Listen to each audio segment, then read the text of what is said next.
도시에서는 겨울이 아름다운 줄 몰랐는데 이렇게 강원도 쪽 시골 근처는 겨울과 자연이 참 조화롭게 어울린다는 생각이 든다. 아무튼 난 지금 강원도 쪽에 출장이 있던 터라 볼일을 보고 이제 서울 쪽으로 내려가는 길이었다. 그런데 기상예보에도 없었던 눈이 내리기 시작하더니 어느새 눈발이 점점 더 거세져 갔다. 그리고 그 눈은 폭설로 변해가고 있었다. 차도에는 어느 순간 어둠이 낮게 깔리고 있었고 제설 작업이 늦어진 강원도의 어느 도로에서 나는 더 이상 옴짝달싹 못하는 신세가 되고 말았다. 그때였다. 갑자기 내 앞에 가던 차가 한순간 미끄러져서 갓길에 차를 박았고 멈춰섰다. 차에는 연기가 솔솔 피어오르기 시작한다. 나는 너무 놀라 잠시 지켜보다가 지나가는 차들이 없으니 나라도 나가서 도와줘야겠다 생각했다. 난 갓길에 정차해둔 차에서 잠시 내려 그 차량 운전자가 괜찮나 확인해 보려고 사고 난 그 차 쪽으로 가보았다. 휘날리는 눈발을 맞으며 사고 난 차 쪽으로 가보니 다행히 차 안에 있는 사람은 괜찮아 보였다. 보니까 50대 후반쯤으로 보이는 아줌마인데 이제 보니 차도 고급스러운 외제차이고 행색도 세련돼 보이는 게 예쁘장한 사모님 같은 느낌이다. 난 괜찮으시냐고 물으니 차가 눈길에 미끄러졌다면서 보험회사에 바로 연락한다고 그러는 거다. 보니까 곧 보험회사 쪽에서 올 것 같았고 난 괜찮은 것 같아 다시 내 차로 와 차에 올라탔다.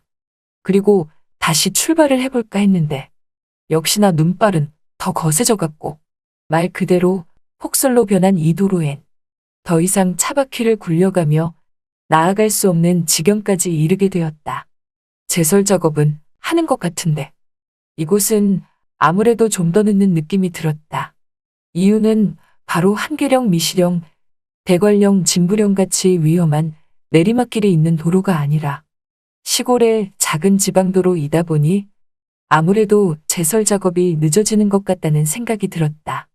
난 안 되겠다 생각하여 우선 차 안에서 대기하며 제설 작업을 제대로 할 때까지 기다려보기로 했다. 그렇게 갓길에 차를 정차시킨 채로 라디오를 들으며 잠시 눈을 붙이고 있었는데 얼마 뒤 갑자기 누군가 차 유리문을 툭툭 두들긴다. 난 그 소리에 놀라 그쪽을 쳐다보니 좀 전에 사고 났었던 내 앞에 외제차 아주머니가 내 차 옆으로 와서 내 차 문을 두들기고 있다. 난 차 유리문을 내려 무슨 일이시냐고 물으니 보험회사에 연락했는데 워낙에 지금 기록적인 폭설이고 무엇보다 제설 작업이 늦어지기 때문에 이쪽으로 도저히 올 수 없다고 하는 거였다. 그리고 눈길 사고로 하여금 사고 차량들도 급격히 늘어나서 빠르면 내일 새벽쯤에야 올 수 있다고 하는 거다. 그 말을 듣고 나도 보시다시피 꼼짝도 못하고 이렇게 차 안에 있다며 제설 작업 끝날 때까지 기다리는 중이라고 하니까 이 아주머니가 머뭇머뭇거리며 무슨 할 말이 더 있는 것 같은데 그것까진 말을 안 하고 알았다며 다시 자기 차로 돌아간다. 그 아줌마가 다시 가고 난 히터를 켜놓고 라디오를 들으며 눈을 감고 있으니 한 15분 뒤에 그 아줌마가 다시 내 차에 오는 거다. 그러면서 다시 내 차 유리창을 툭툭 치길래 난 그 소리에 다시 차 유리문을 내리니 갑자기 아줌마가 나에게 하는 말이 지금 차가 완전히 고장이 나서 차가 시동도 안 걸릴 뿐더러 히터도 안 된다면서 여긴 식당이나 쉬어갈 곳도 없는 강원도 시골도로이고 그리고 시간도 늦어서 어둑어둑해지니 혼자서 차 안에 있기가 여간 힘들다고 그러는 거다. 그래서 난 그러시냐며 그럼 얼른 내 차에 타시라고 하니까 이 아주머니가 감사하다며 기다렸다는 듯 내 차 조수석이 아닌 뒷좌석 차문을 열고 뒷좌석에 앉는 거다. 난 그 모습에 내가 무슨 해코지라도 할까봐 저러는지 살짝 불쾌하긴 했지만 나도 남자고 충분히 이해할 수 있다 생각했다. 아무튼 그 아주머니가 내 차에 오르자마자 내 차 안에는 고급진 이 아주머니의 화장품 냄새가 은은히 퍼지기 시작한다. 그러더니 이 아주머니는 실례 좀 하겠다며 내 차 뒷좌석에 앉아서 여기저기 전화를 하는 거다. 난 그 모습에 편하게 있으셔도 된다고 하니 눈웃음을 살짝 보이며 어디론가 전화하는 거다. 처음에는 평정심을 찾은 것 같은 차분한 목소리로 나가더니 어느새 통화 속 내용은 격하게 반응하는 것 같다. 자기가 지금 눈길에 차가 고장나서 못 가는 건데 왜 이렇게 안 믿어주냐며 그런 통화를 하고서 갑자기 화까지 내며 전화를 끊었고 급기야 눈물까지 훔치는 거다. 그 모습에 난 당황하여 나까지 기분이 안 좋아졌다. 얼마 되지 않아 이 아줌마는 자기가 내 차 안에서 실수했다 생각했는지 그제서야 나보고 죄송하다면서 자기도 모르게 차 안에서 격하게 통화를 했다는 거다. 그래서 난 괜찮다고 말하며 급하게 어딜 가셔야 하는 거였냐고 물으니 아니라며 그냥 집으로 돌아가는 길이었다고 한다. 자기는 오랜만에 친척집에 다녀오는 길이었다고 하면서 다시 서울로 가는 길에 이렇게 눈길에 사고가 난 거라고 하는 거다. 그러면서 나에게 다행히 좋으신 분 만나 차 안에 있으니 참 따뜻하고 좋다며 이 자리에 따뜻한 커피 한 잔만 더 하면 금상첨화일 것 같다고 말해서 난 차 뒤편에 놔두었던 캔커피 하나를 그 아주머니에게 주었다. 따뜻하진 않지만 그래도 캔커피 하나를 그 아주머니에게 마시라고 드리니 너무나 고맙다면서 캔을 딴다.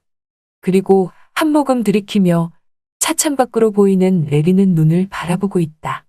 참 눈이 많이도 온다면서 이렇게 눈이 많이 오니까 옛날 생각이 난다고 하는 거다. 그래서 나도 이제 나이가 들어가니 요즘엔 문득문득 옛날 생각이 많이 난다고 하니까 자기도 그렇다면서 우리 때는 이랬잖아요 저랬잖아요 하면서 옛날 이야기들을 하는데 비슷한 세대여서 그런가. 우리는 공감대가 금세 형성이 되었고 말 몇 마디 나누면서 편안한 친구같이 대화가 오고 가게 되었다.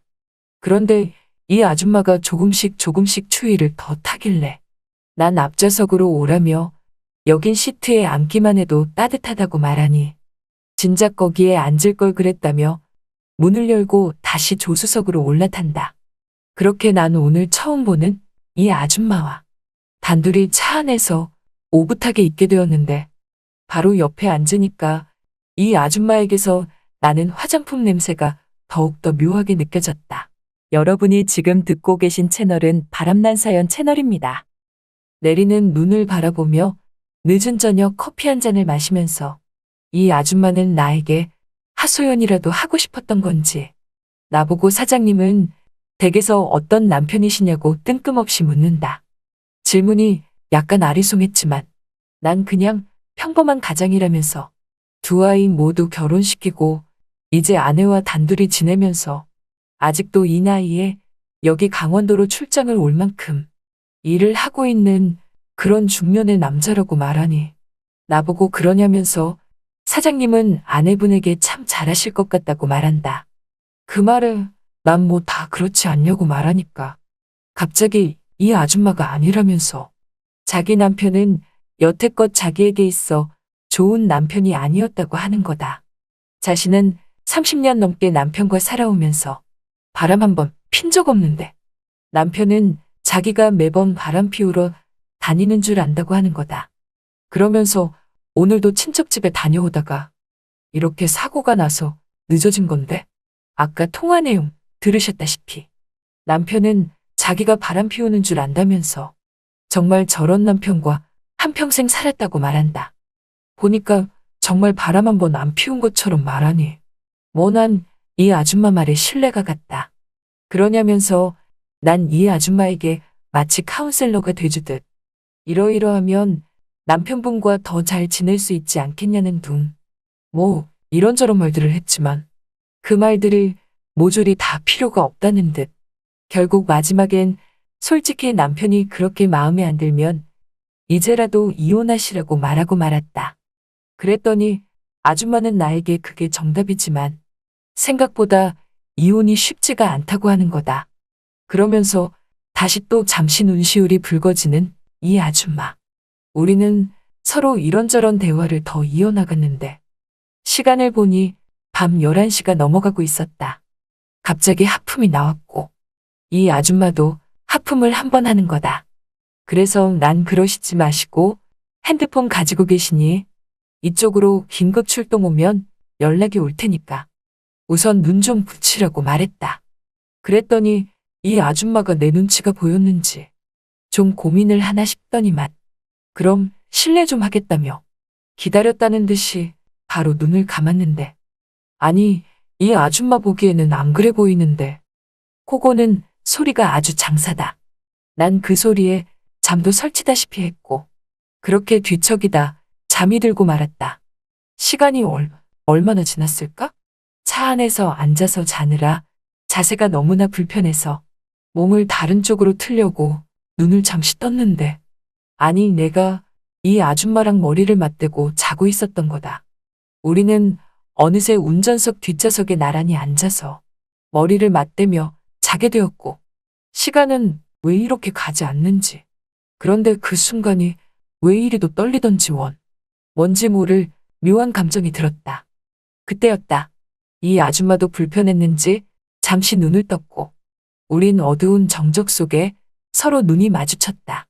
그리고 서로 어색한 듯 눈인사를 잠시 하다가 다시 눈을 붙였는데 자다 보니 어느 순간 서로 한쪽 손을 맞잡고 말았다. 그렇게 새벽은 지나가고 아침이 밝아왔고 이쪽도 어느새 제설 작업이 다 끝나가고 있었다. 차량들의 통행이 조금씩 이루어져 갔다. 그리고 얼마 후 이 아줌마의 핸드폰으로도 전화가 걸려왔고 아줌마는 곧 긴급 출동 서비스가 온다며 자기 차 쪽으로 이만 가본다고 하는 거다. 그러면서 나에게 같이 있어줘서 정말 고마웠다고 말한다.